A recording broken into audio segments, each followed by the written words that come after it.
Ramayanam part 3ని వివరించిపోయేది Chalamalasetty Janakirani. Valmiki మహర్షి నారదుని యొక్క శిష్యుడు. ముందు వాల్మీకి మహర్షి గురువుని పూజిస్తారు.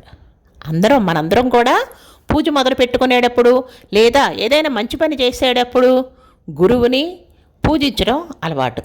గురు బ్రహ్మ గురు విష్ణు గురుర్దేవో మహేశ్వర గురు సాక్షాత్ పరబ్రహ్మ తస్మై శ్రీ గురువే నమః. ఈ శ్లోకంతో మనం కూడా రామాయణాన్ని ప్రారంభిద్దాం. నారద మహర్షి వాల్మీకి దగ్గరికి వచ్చినప్పుడు వాల్మీకి ఒక ప్రశ్న అడిగారు. ఏమని అడిగారు? ధర్మాన్ని రక్షించేవాడు, అధర్మాన్ని అడ్డుకునేవాడు, కోపాన్ని అదుపులో పెట్టుకునేవాడు. కోపం ఏంటి? కోపం కొన్నిటికి మంచిది, కొన్నిటికి చెడ్డది. అతి కోపం పనికిరాదు మాట.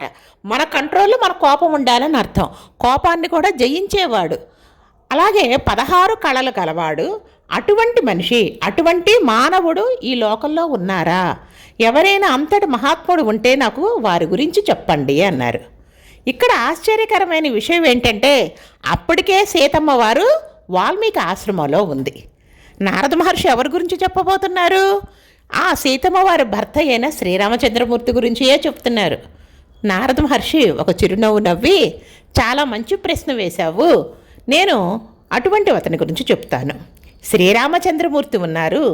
శ్రీరామచంద్రమూర్తి ఎంత దయామయుడో, ఎంత ధర్మ నిబద్ధత గలవాడో, ఎంత న్యాయ పరిపాలన చేసేవాడో, అతన్ని మించి నువ్వు అడిగిన 16 కళలు కలవాడు ఆ శ్రీరామచంద్రమూర్తియే అని చెప్పాడు.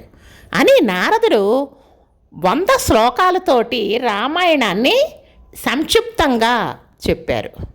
అది విని మన వాల్మీకి ఎన్ని శ్లోకాలతోటి రామాయణాన్ని రచించారనుకుంటున్నారు?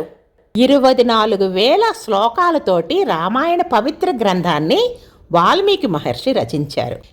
మనం కూడా చదువుతున్నాము, మీరు వింటున్నారు. ఈ రామాయణాన్ని ప్రతిరోజు నేను చదవాలని నిర్ణయించుకున్నాను కనుక రామాయణం పూర్తయ్యే వరకును మనం చదివినా పుణ్యమే, విన్నా పుణ్యమే.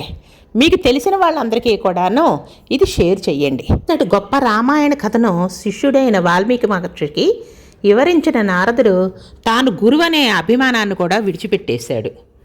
ఆయన వెళ్ళిపోయిన తర్వాత ఆ కథను విన్న శిష్యుడైన వాల్మీకి మాత్రం పరవశించిపోయాడు. ఎంత గొప్ప రామకథ చెప్పాడో కదా మహానుభావుడు అని అనుకున్నాడు. అలా ఆలోచిస్తూ కూర్చుంటే మధ్యాహ్న సమయమైంది.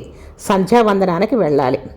ఇంకా సంధ్యావందనానికి తమసా నది దగ్గరికి వెళ్ళడానికి బయలుదేరాడు. శిష్యుని పిలిచి తనకు కావలసిన వస్తువులన్నీ కూడా తీసుకురమ్మన్నాడు. వాల్మీకి శిష్యుని వైపు తిరిగి, నాయనా, నీ చేతిలో ఉన్న పాత్రను పక్కన పెట్టి నీ చేతిలో వస్త్రాన్ని ఇలా ఇవ్వు, నేను నీటిలో దిగి స్నానం చేస్తాను అన్నాడు. పూర్వం మరి గురువుగారికి శుశ్రూష చేయడానికే శిష్యులు ఉండేవాళ్ళు. వాళ్ళకు కావాల్సినన్ని అందిస్తూ వాళ్ళకు కావాల్సిన పనులన్నీ చేసేవాళ్ళు. ఈ విధంగా స్నానం చేస్తున్నప్పుడు ఏం జరిగిందో తెలుసా? ఇప్పుడు ఒక సంఘటన జరిగింది. 2 క్రౌంచు పక్షులు కనిపించాయి. అవి 2 క్రౌంచు పక్షులు కూడాను ఒక చెట్టు మీద కూర్చొని ఉన్నాయి. ఒక మగపక్షి, ఒక ఆడపక్షి. ఆయన స్నానం చేస్తూ కూడా వాటిని చూస్తానే ఉన్నాడు. అదే సమయంలో ఒక బోయవాడు వచ్చాడు. బోయవాడు వచ్చి ఆ క్రౌంచు పక్షిని చూసి బాణంతో కొట్టాడు. మగపక్షి తల తెగి కింద పడిపోయింది. ఆడపక్షి మగపక్షి చుట్టూ తిరుగుతూ ఏడుస్తూ ఉంది, విలపిస్తూ ఉంది. అది చూసి వాల్మీకి మహర్షి చాలా బాధపడ్డాడు. మా నిషాద ప్రతిష్టం త్వా మగమః శాశ్వతీ సమాహ యత్ క్రౌంచ మిథున దేకిం అవధిం కామమోహితం.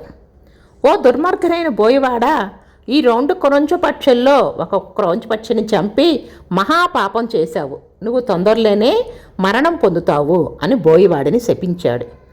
ఆ శాపాగ్రహాన్ని ఇంకా కోపం తగ్గలేదు మాట. ఆ ఆగ్రహంతో నీటిలోకి దిగాడు, స్నానం చేశాడు, బయటికి వచ్చాడు. బయటికి వచ్చినా కూడా అదే గుర్తుకొస్తుంది. ఆ క్రౌంచు పక్షి చనిపోవడం, మరొక ఆడ క్రౌంచు పక్షి దాని గురించి ఏడుస్తూ బాధపడుతూ చుట్టూ తిరగటం ఆయనకి కళ్ళల్లో కనిపిస్తూనే ఉంది. ఆ శోకంలోనే శ్లోకం మొదలయ్యింది. అదే ఆది కావ్యానికి బీజం పడింది. తస్మాత్ మిథునాదేకం పుమాంసం పాప నిశ్చయ జగన వైర నిలయ నిషాదశ్చన్య పశ్యత. నిషాదుడంటే బోయవాడు. నిషాదుడంటే బోయేవాడు కాకుండా ఇంకో అర్థం కూడా ఉంది. సమస్త లోకాలు తన యందున్న శ్రీమన్నారాయణుడు అని కూడా అర్థం ఉంది.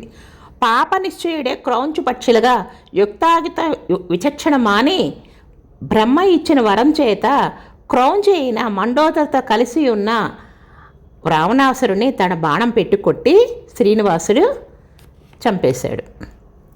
మరి ఆడక్రౌంచి అయిన మండోదరి ఏం చేస్తుంది? రావణాసురుడి కళేబరం చుట్టూ తిరుగుతూ 10 తలలు, రావణాసురుడికి 10 తలలు తెగిపోయి ఉన్నాయి. ఈయనకంతా కూడా కంటి మీద నారదుడు మహర్షి చెప్పిన కథే కనిపిస్తుంది మాట. అక్కడ 10 తలలు రక్తం ఓడుతూ రావణాసురుడు పడిపోయి ఉండటము, మండోదరి ఆ రావణాసురి కళేబరం చుట్టూ తిరుగుతూ ఏడుస్తూ బాధపడుతూ ఉండటం అలా కనిపిస్తూనే ఉంది. మా నిషాద ప్రతిష్టాం త్వం మగమహ శాశ్వతీం సమాహ. మా అంటే లక్ష్మీదేవని అర్థం. మా నిషాద అంటే లక్ష్మీదేవిని తనకు కలిగి ఉన్న ఓ శ్రీనివాసుడా, ప్రతిష్టాత్వం నీ కీర్తి శాశ్వతంగా నిలబడి ఉండాలి. యత్ క్రౌంచు మిథునాదేకం అవధీం కామమోహితం. బ్రహ్మ ఇచ్చిన వరం చేత యుక్తాయుక్త విచక్షణ మాని కామమేలాగా ప్రవర్తించిన రాక్షసుడైన రావణాసురుణ్ణి చంపేశావు. నీ బాణం చేత పడగొట్టేశావు. నీ బాణం చేత రావణాసురుడి 10 తలలు పడగొట్టేశావు అని అక్కడికి ఆయన రామాయణం మొత్తాన్ని ఒక శ్లోకంలో వచ్చింది.